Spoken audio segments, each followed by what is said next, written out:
time afterwards. Again, good evening, everyone. My name is Chief Sean Barnes. Some new information that was not available earlier, as I promised. Officers were dispatched to the school, which is located on the city's east side at 1057. 3 people, including the shooter, are dead. The shooter has now been identified at the school, and evidence suggests she died from a in conclusion of their examination. She was pronounced deceased at that school. 6 other students and a teacher were injured and taken to area hospitals, were treated for non-life-threatening injuries. 2 of these have been released, and discharged. There was only 1 shooter involved. We are still working to determine a motive. Detectives have talked. The shooting happened inside a classroom in a study hall of students from verified its authenticity. The Abundant Life Christian School is being Madison Police Department is aware that people are hoping to hold a vigil at the school tonight. We're asking you not to do that at 10:57 a.m. In for a minute. A 2nd grade student called 911 at 10:57. Dispatched to the school at 10:57. A deputy with the Dane County Sheriff's Office arrived on the scene at 11:01 and immediately entered the school.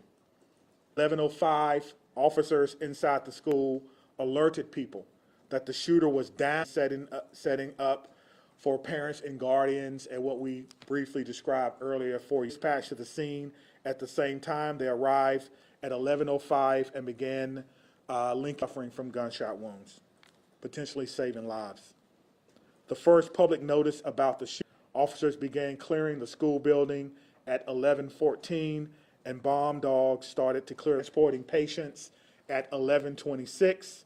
Again, we want to stress that EMS arrived and what they were going to experience. Press briefings occurred let's talk a little bit about our law enforcement and our community partners. Multiple agents, the Dane County Sheriff's Office, the University of Wisconsin Police Department, the FBI, the hospital, as well as St. Mary's Hospital for their work in treating the survivors, one needing help or needing someone to talk to. The Crime Response Unit with the Dane County of Mass Violent Incidents. This group is made up of social workers, attorneys, victims, professionals, former law enforcement between 8 and 5 during the daytime. I'll give that number again, 608-284-6908, and you can reach them after hours at 64 after hours. The Wisconsin Department of Critical Time. Their critical incident response team program is designed to minimize the cycle after this is over.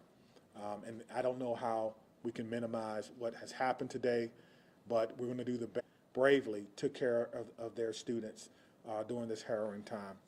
We also want to thank employees assisted with our unification process. Greenbush Bakery, Ian's Pizza, Culver's, Mission Barbecue, Starbucks, Salvation while they waited to be unified with their loved ones. So now investigators will have to be told to go home. No, to have some daylight tomorrow.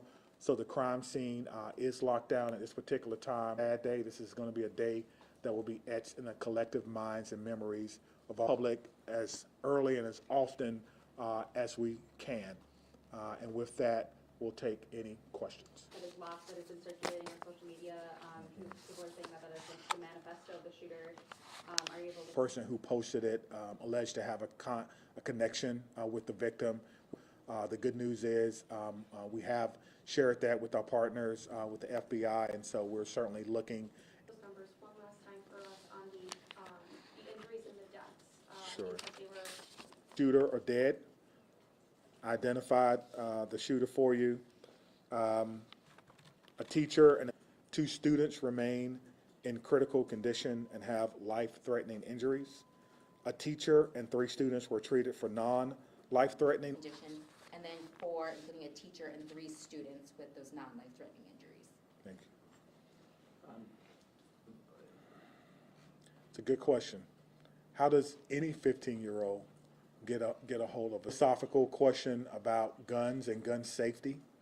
Something that we're really speaking and talking with the parents who are cooperating to determine if they were gun owners and if they had guns. Okay, Maddie from WISC. Is there anything else you can tell us about communication with the parents or the family? No, that just he's trying to determine what he may knew or may not have known about what happened today. We'll take our time and make sure that we'll do our due diligence in doing that. Just the thought. You ready? Natalie, Natalie. Rupp Nantha, common spelling. Chief, you said the shooting was in a study hall. Was it? I was told that it occurred in study hall or during study hall, so there's difference to that question. All right, Tabitha from, Chief, it's unfortunately notable that a second grader was the one who made that 911 call. Great. So I'll start with the first thing. What I can share with you is that our 911 dispatch can CPR and a variety of other things, even giving birth, believe it or not. So they are about that. And we teach our kids, if something's wrong, call what? 911. And so the child was. Happened today, but then also, calling 911. Yep. So the message for parents, for me, is simple. It's the same thing. Somewhere to hide, find some cover, find something that may shield or guard you as safe as they possibly can. Evie from Wisconsin one. Chief, there's been a lot of that the shooter was transgender, which is a reaction that we see across the country in wake of mass shootings to claim that trans people are dangerous. Can you? I don't think that's important at all. I don't think that whatever happened today has anything to do with how personal biases out of this. We have people who showed up to work today to help kids be better who are not going. She was, he was, they were transgender in a school in Madison. It is of no consequence at this time. And so I would encourage people to be responsible with that are not true, that are just not helping at all. And I choose not to breathe life into that because it's survived yet another school shooting in Madison. And that's where my focus will be for the very near future. In which the student actually, it was not a real gun. But we talked about copycats. What is the DOJ doing in the next couple of weeks? Thanks for that question. Trish Kilpin, Wisconsin DOJ Office of School Safety Director. Today in SUSO is our Speak Up, Speak Out Wisconsin tip line where people can report concerns. I received over 350 tips about planned school attacks that can be averted. I should have reported this. I have knowledge that someone could be planning a school attack and they need to have a place to report that. So we encourage concerns that somebody is planning a school attack. Targeted violence is preventable when towards that violence. And when they do that, they often study previous school shooting incidents. So I implore you all to people who are thinking of solving their upset with violence. And so speak about how to manage and handle those tips, whether it's an anonymous threat or a threat rooted in the scientific body of knowledge of threat assessment of how to determine if a child is to contact us for information on those trainings and on those. All right, Sarah from WPR. What are the gun policies at the school? Are guns allowed on this? We don't have it posted as a gun-free zone, but school, we don't allow the students even in the elementary, if they're playing out on they are to be used by those in authority and those who have a need for them, but that we at school have no need for guns. And so no, I guess this one is for Chief Barnes. So was the second grader in the classroom where the study hall was occurring? Usually unmistakable. And then again, we heard how the teachers reacted. Lockdown, active shooter. Just want to speak to something that was said in the back about copycats. I can't remember who asked that question. To be the person to make that call, you will be arrested. You will be arrested. Process on what the school would like to do in terms of security moving forward? Rethink security apparatus. So we're not the experts in security. We work with the experts in we have done everything that we could within our ability to secure the school and to provide a safe environment, learning environment, as well as working environment for our staff and our liaison, and then the Office of School Safety. So I can't speak to that now just because it's so close, but obviously that is something that we will. Let me just speak to that again. We stated this earlier, there'll be an after-action this event. And so the after-action report is not to find fault. It's not to find liability. It's to find areas for improvement for do that. But we will look to see what we can do as a form of continuous improvement. I think that's very important. Talk about the gun, though. Careful about how we take things from the scene and how we document those. But all right. Are at all on MPD's radar, and have you ever had any sort of interaction with her previous to today? I don't know. It recently made the positive ID, and so that will be part of the investigation. To my knowledge, I'm not aware that I have aware of that. But again, that's part of the investigation. We have a criminal intelligence section, and part of their job is to try to do background other places, right? Not just in Madison. And so we're trying to put it together. I think that's what you're trying to get at. What do we know about this person? All right, we'll give it. Record, a disciplinary record, if any, was she integrated into school? Did she have friends? Is there any? That may be a question from the school, but I don't think they can answer that right now. She is a child, and so you're asking about, some friends. People will say what they think about her, but just be careful with that information. We've covered, several cases recently where parents are eventually charged. The parents are fully cooperating. We have no reason to believe that they have committed a crime. Do you know if she lived with both her parents or one? Yeah, again, that goes to motivation or personal attributes, which I'm not going to discuss at this time. Do you believe she plans? I do not know. I do not know. All right, Ashley from WI.